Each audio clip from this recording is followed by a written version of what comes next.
Hello నమస్తే welcome to VBG channel. Venuswamy జ్యోతిష్యాలు చెప్తుంటాడు, మళ్ళీ సినిమా వాళ్ళ గురించి కూడా చెప్తుంటాడు. తను సినిమాలో కూడా నటించాడంట. ఆ సినిమా వివరాలు ఏంటి, ఎందులో నటించాడు, అది ఎప్పుడు వచ్చింది అనేది మనతో ఉన్న శ్రవణ్ గారు అడిగి తెలుసుకుందాం. నమస్తే సార్. నమస్తే. వేణుస్వామి అతను జ్యోతిష్యాలు చెప్తుంటాడు, సినిమా వాళ్ళ గురించి కూడా చాలా చెప్తుంటాడు. నేను అలా చెప్పాను, ఇలా చేశాను అని ఇది అని చెప్తుంటాడు. తను కూడా సినిమాలో నటించాడు అనేసి వార్త. మరి అది ఏం సినిమా, ఎప్పుడు వచ్చింది, ఏంటి, మీ మాటల్లో చెప్పండి. వేణుస్వామి జ్యోతిష్య నిపుణుడు అని చెప్పవచ్చు. అలాగే వేద పారాయణం చేస్తూ పూజలు పురస్కారాలు చేస్తూ ఒక అయ్యవారు స్వామీజీ మాదిరిగా ఉంటుంది. అయితే తాను వాస్తవానికి ఎవరైనా సరే జ్యోతిష్యం తెలిసిన వాళ్ళు ఎవరైనా అడిగితే వాళ్ళ జ్యోతిష్యం చెప్పాలి. వాళ్ళ జన్మ నక్షత్రం ప్రకారము, పేరు నక్షత్రం బలం మీదను, లేదా కొందరు ముఖం చూసి చెప్తుంటారు, కొందరు గవ్వలేసి చెప్తుంటారు. సో ఎవరి శాస్త్రం వాళ్ళది, ఎవరి హస్త సాముద్రికం చూసి చెప్తుంటారు. సో ఎవరికి ఏదన్నా కూడా ఎవరి ప్రావీణ్యం, ఎవరి శాస్త్ర పాండిత్యం వాళ్ళకు ఉంటుంది. అంతవరకు బాగానే ఉంటుంది. ఎందుకంటే మనకు మనంగా వెళ్ళి అడుగుతాం. అతను ఏదో తనకు చూసిన నిజమో అబద్ధమో నమ్మిన కాడికి సగం కరెక్ట్ అవుతాయా, పూర్తి కరెక్ట్ అవుతాయో వాళ్ళ ఇద్దరికి మధ్య వ్యక్తిగత సంబంధ విషయం అది. సో ఇక్కడ ఇంతవరకు బాగానే ఉంటుంది, చట్టం కూడా ఒప్పుకుంటుంది. కానీ ఎవరికి సంబంధం లేకుండా అలా ఎవరు కనిపిస్తే వాళ్ళకి అనిపించేటోళ్ళకు చెప్పే దాన్ని జ్యోతిష్యం అని అవ్వడదు. జ్యోతిశాస్త్ర నియమం కూడా అది కాదు. ఎందుకంటే రహస్యం, మంత్రమైన జ్యోతిష్యమైన రహస్య గ్రహకూటములంతా రహస్యం. ఒకరి వ్యక్తిగత జాతకాన్ని, వ్యక్తిగత ప్రొఫైల్ని, వ్యక్తిగత విషయాల్ని వెల్లడించడం అనేది చట్టరీత్యా కూడా నేరం వాస్తవం. అలా జ్యోతిశాస్త్రం ఇక్కడ నుంచి కూడా అది కూడా పాపంతో సమానం, లేదు చెప్పకూడదు అని నియమం ఉంటుంది. ఎందుకంటే మనం చూస్తూ ఉంటాం ఇతరులకు మనం వివాహ విషయాల్లో కూడా కానీ జాతకం రాసుకున్నప్పుడు ఎవరికి చెప్పరు వాళ్ళు. అసలు రాసుకుంది కూడా ఇవ్వరు. అంటే ఎవరైతే రాసుకున్నారో వాళ్ళే, అంటే తల్లులు తండ్రులు ఎవరు రాయించినా కూడా వాళ్ళకి తెలిసినా కూడా వాళ్ళు ఎవరికి చెప్పరు. వీళ్ళు తెలిసిన వాళ్ళు కూడా ఎవరికి చెప్పరు.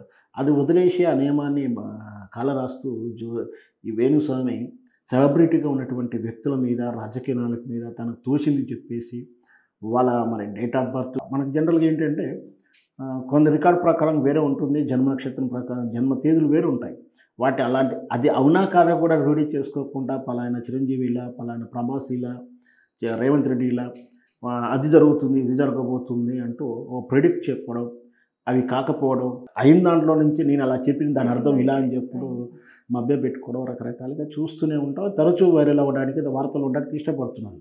సో దీని ఇలానే ఏంటంటే ఇది కూడా ఒక రకమైన జబ్బు అని చెప్పవచ్చు మనం. ఎందుకంటే ఇది తను ఎప్పుడు వార్తలు ఉండాలనుకోవడం కానీ, లేదా సెలబ్రిటీగా ఉండడానికి ఇష్టపడడానికి ఏదో ఒకటి క్రియేషన్ చేసుకోవడం, ఇట్లా ఆత్మతృప్తి పొందడం కూడా ఒక బలహీనత, దాన్ని ఒక రోగం కూడా చూడవచ్చు. అలాంటి వేణుస్వామి ఎప్పుడు కూడా సినిమా వాళ్ళ విషయాల్లో జోక్యం చేసుకొని వీళ్ళు పెళ్లి చేసుకుంటారు, వీళ్ళు విడిపోతారు, వీళ్ళకు పిల్లలు పుట్టరు, వీళ్ళకి ఆరోగ్యం పోతుంది, ఒక ప్రముఖుడు అని చెప్తారు. ఆ ప్రముఖుడి పేరు చెప్పేటప్పుడు మొత్తం చెప్పవచ్చు. లేదా నీకు నీ పాండిత్యాన్ని నిరూపించుకోవాలంటే ఈ సీల్డ్ కవర్లో పలాంది రాసి పెడుతున్నాను, ఈయన పలానా రోజు మరణిస్తాడు అని చెప్పి మరణించిన తర్వాత చెప్తే తప్పులేదు. మరణించకముందు చెప్తే ఆయన వ్యక్తిగతమైనటువంటి దోషం కానీ లేదా తప్పుగా భావించవచ్చు. కానీ అట్లాంటి కార్యక్రమం ఎప్పుడూ చేయదు. సో జరిగిన తర్వాత నేను ప్రముఖుడు అని చెప్పాను కాబట్టి ఇదంతా కూడా శాస్త్రాన్ని అవమానించడం కాదు. ఇక్కడ వీళ్ళు శాస్త్రాన్ని వీళ్ళు అవమానిస్తున్నారు, మన శాస్త్రాన్ని గౌరవిస్తున్నాం, శాస్త్రాన్ని గౌరవించమని చెప్తుంటారు ఎప్పుడైనా. అలాంటి వేణుస్వామి సినిమాల మీద మోజుంది, సెలబ్రిటీ మోజుందని స్పష్టంగా ఇప్పుడు అర్థమవుతుంది. సో గతంలో జనరల్గా ఏంటంటే సినిమాల కోసం ట్రయల్ చేస్తుంటారు. మరి ట్రయల్ చేశాడో చేయలేదో తెలియదు కానీ ఇతరకు ఉన్నటువంటి పూజ నేపథ్యం ఇదంతా కూడా చూస్తే సినిమా ఓపెనింగ్లో అయ్యవార్లను పిలుస్తుంటాం. అట్లా సినిమా వాళ్ళతో వాళ్ళకి రిలేషన్స్ ఏర్పడుతుంటాయి.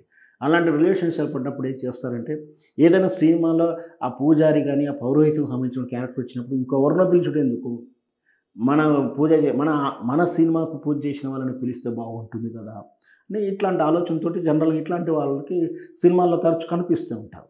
అది ఒక రకంగా. లేదు ఇంకెక్కడికైనా దేవాలయంకి వెళ్ళి సినిమాలో స్టోరీలో భాగంగా ఒక దేవాలయానికి వెళ్తే అప్పటికప్పుడు అక్కడే ఉన్నటువంటి ఆ దేవాలయ పూజారితోనే అదే క్యారెక్టర్తో నటింపజేస్తుంటారు.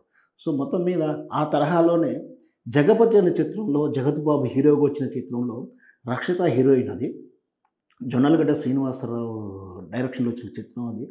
సరే అది పెద్దగా ఆడకుండా సినిమా అయితే అట్టర్ ఫ్లాప్ ఏం కాదు, మంచిగానే పర్లేదు అనొచ్చు. జగత్ బాబు కెరియర్లో చిత్రం అది కొంచెం బాగానే ఆడిందని కూడా చెప్పవచ్చు. ఆ చిత్రంలో ఒక్కసారి కనిపిస్తాడు. ఇది ఎప్పుడొచ్చిన చిత్రం అంటే ఇది 2005లో రిలీజ్ అయిన చిత్రం.